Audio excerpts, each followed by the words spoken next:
We met Kathy and Scott on Sea Bella in the Marquesas Islands. She swam along the boat and I said, "Hello, Kathy."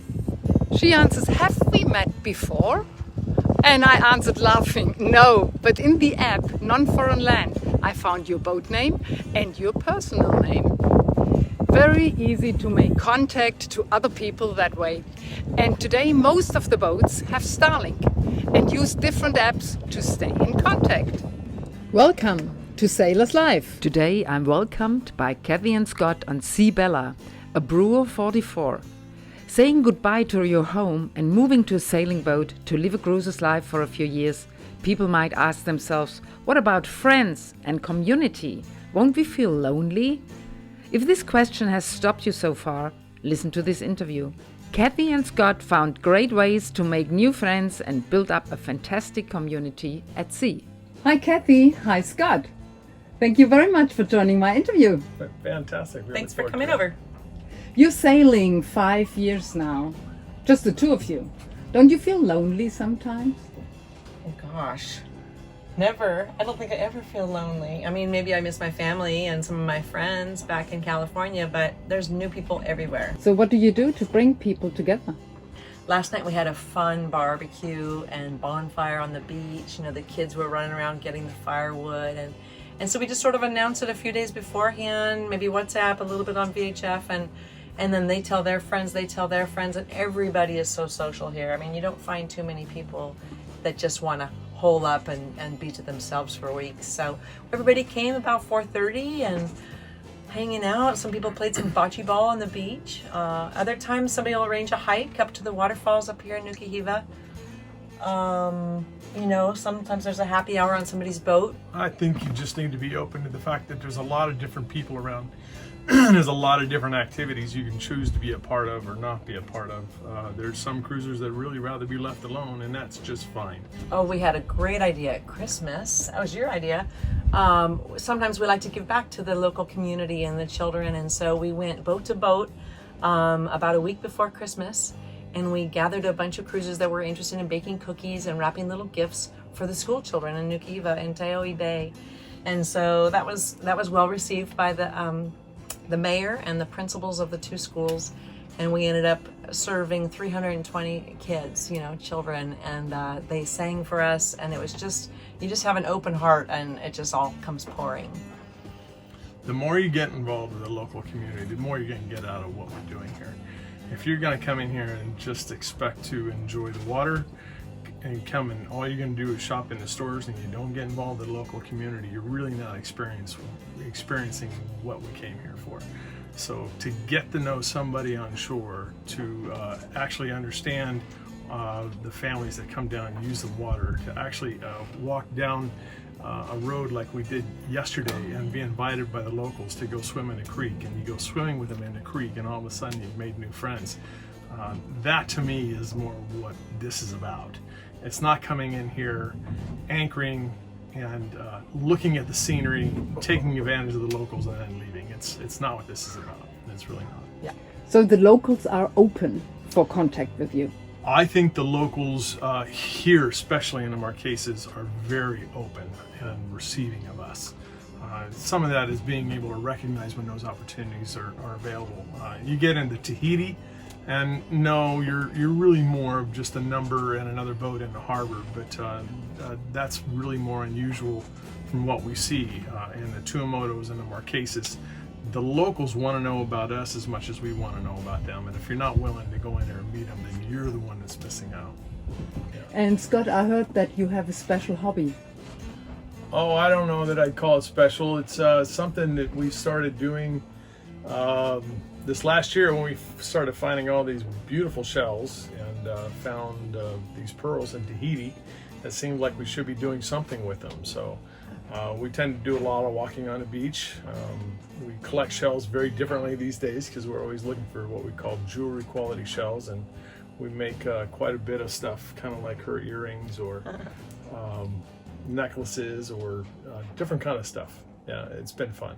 And are you selling these things? We don't sell anything. We've got no interest in selling. We've more or less given a lot of it away. And you know, we have to say goodbye in this life out here because people head out. So it's like a special gift to say goodbye. We started with the Baja Haha we did about 2.5 years ago. And it seems like there was a really tight-knit group that came out of that event. In this anchorage we're in right now, there's 2 boats that we've actually been traveling with for 2.5 years. The majority of them when we were in Mexico were probably Americans and Canadians, where now we get over here to French Polynesia, and I'd say that the Americans only are about half or even less of the ones we're actually hanging out with these days. It's quite refreshing. And are you using apps to stay in contact? We do a lot of communication on WhatsApp. It seems like that particular app is the most popular outside of the United States. So we can build groups within that particular app, and we can stay connected pretty easily, obviously through Starlink. And with social media, and No Foreign Land is a great app because it ties in boat locations with the map worldwide, and you see where your friends are going. And then he started the whole SSB, you know, a couple years ago, getting trained on that. And then the VHF radio, you know, you radio your friends, hey, let's go for a swim.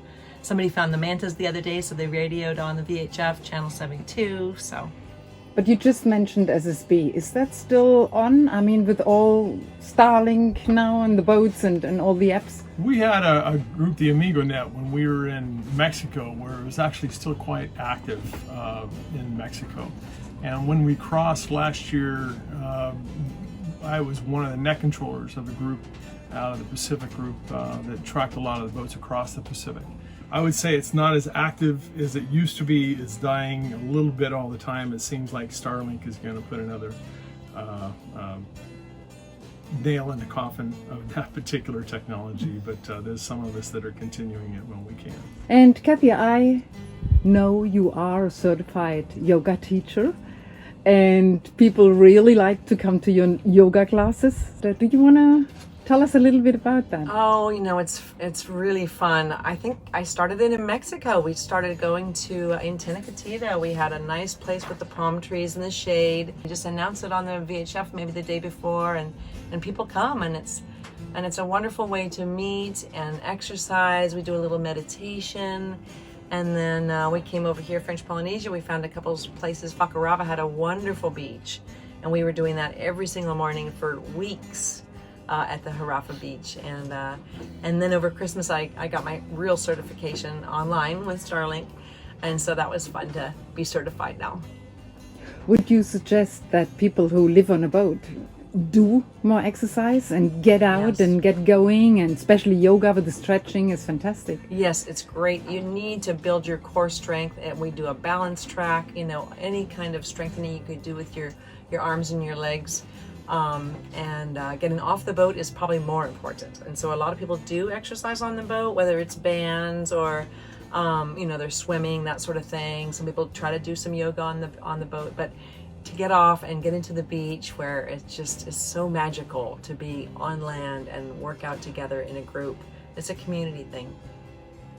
So I asked a few of the girls and boys who are doing yoga with you. Just let's hear what they say. Kathy's yoga is really special to me. I guess you could say that we follow Kathy around, and mostly because she's so kind. She gives herself with these things.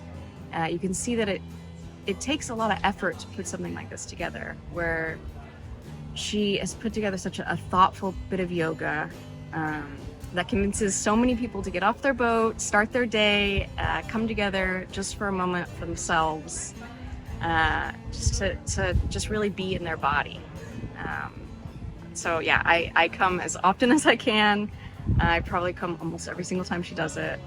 Is it good for you to get off the boat and do some yoga with Kathy? Oh, absolutely. It's been a couple months now. We started back in Fakarava. I've even done some days with just Kathy and I, and it's been great. It's a great way to start the day and really get the body moving. Really starting to enjoy yoga a lot more with Kathy. I do. I love doing yoga with Kathy. She has such a calm voice, such a lovely demeanor. She always greets you with a smile, and she makes you so motivated to just get up and do something for yourself, which sometimes can be really hard for us boaters, especially those kids on the boat. And so I'm so very grateful for the time she takes out of her day to give us some time for ourselves. I guess we have to follow her around the world. I think so. That's our plan. Why are you two coming to Kathy's yoga?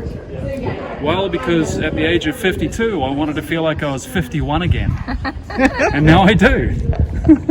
Actually, it was wonderful. It was really enjoyed wonderful. it. It was lovely to stretch, and you don't get to move as much in the boat, so doing it on land, you get to spread out. Yeah, now we just have to drag this concrete pad and this tin shed around with us, And Kathy. And we'll be 51 forever. So when we were at home, and I say home, it's really uncommon that you find more than one or maybe two new friends a year. We live in the same place, we go to work in the same place every day, and we just don't get that opportunity to meet new friends. You know, you get thrown into this situation in cruising where it's like kindergarten all over again, and you don't know anybody, and it's like we did the Baja Ha, and all of a sudden it's like kindergarten, and you figure out who's good at making friends and who's not, right? And I think that's a continuing theme. Every time you go someplace new, you're coming into a harbor, and you've got French, you've got German, you've got Canadians, you've got Swedish, you've got New Zealand, you've got Australia, you've got England. And you may actually approach every single one of those boats a little differently if you know their language, if you don't know their language, and you find that you gel better with some. You find you may not gel with others, but it's common that you see everybody is trying to reach out some way.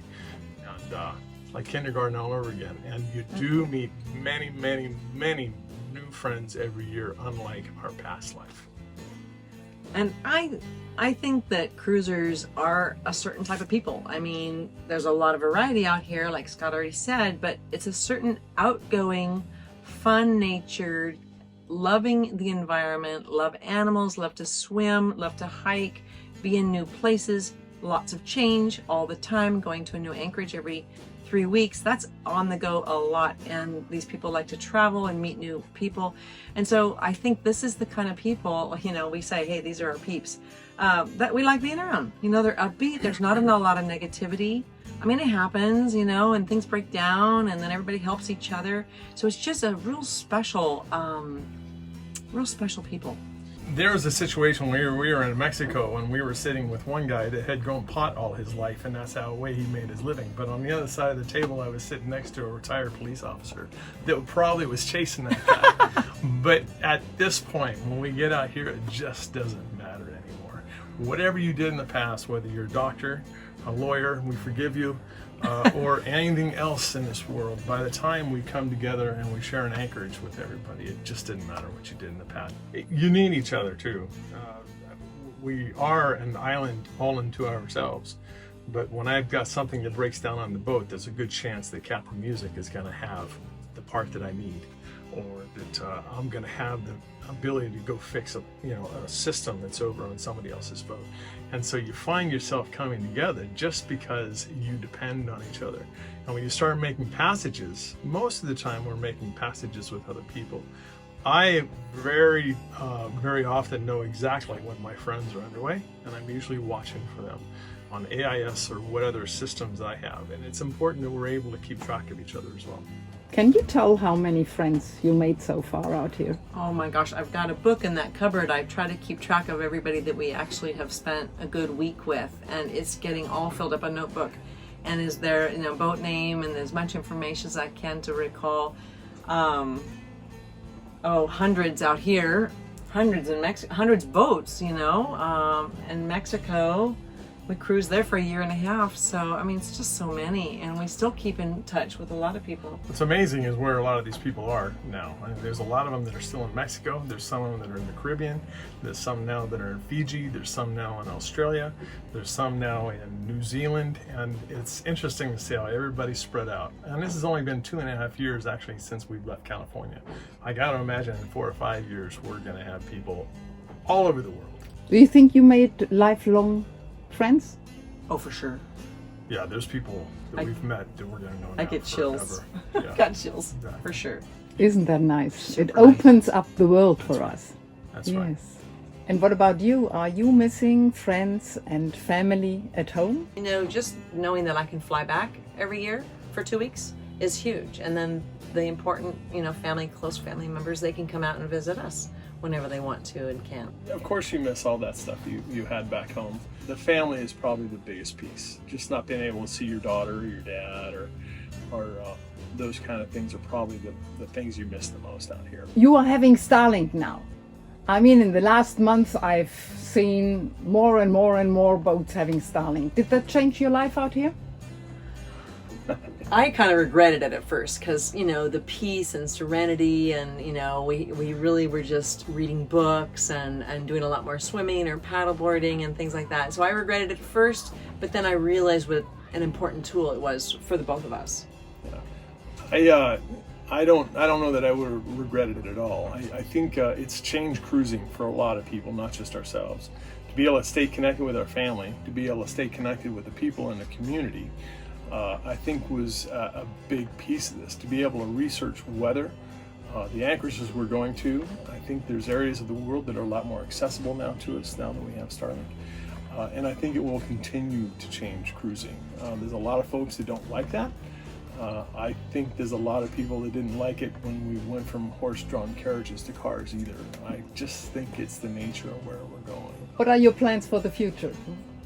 Well, we have to finish out the cyclone season here in the Marquesas. So this is kind of out of that weather belt. And so we'll finish up in the next couple of months with all our friends here and then head west. We want to move west, you know, go through the Society Islands, Cook Islands, Tonga, Fiji. There's so much to see. The friends that are in front of us have posted things that I want to go now do. So I'll research that along with researching, you know, the weather and the best routes for that. And head into the center, you know, South China Sea, up Bali and Thailand. And We're not done yet. oh yeah, I think everybody thinks it's me driving the ship. I think she's the one that. I think he's doing it too. She's challenging me in where we're going. I think all we can say is we're going to continue to head west, and we've got a lot more years ahead of us. Thank you very much. Oh, thank Yes, you. Thank you. It's great to hear that the social life out on the sailing boats is so fantastic. Oh yeah, Yes, that's yes. what it's all about.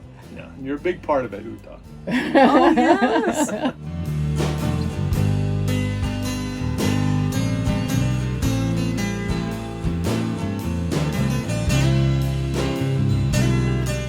If you have any more questions that we haven't discussed yet, please write them in the comments so that I can ask my next interview partners about them. Subscribe my channel Sailors Life if you want to hear more facts, experiences and stories. Give me a thumb up and press the bell if you don't want to miss any of these informations.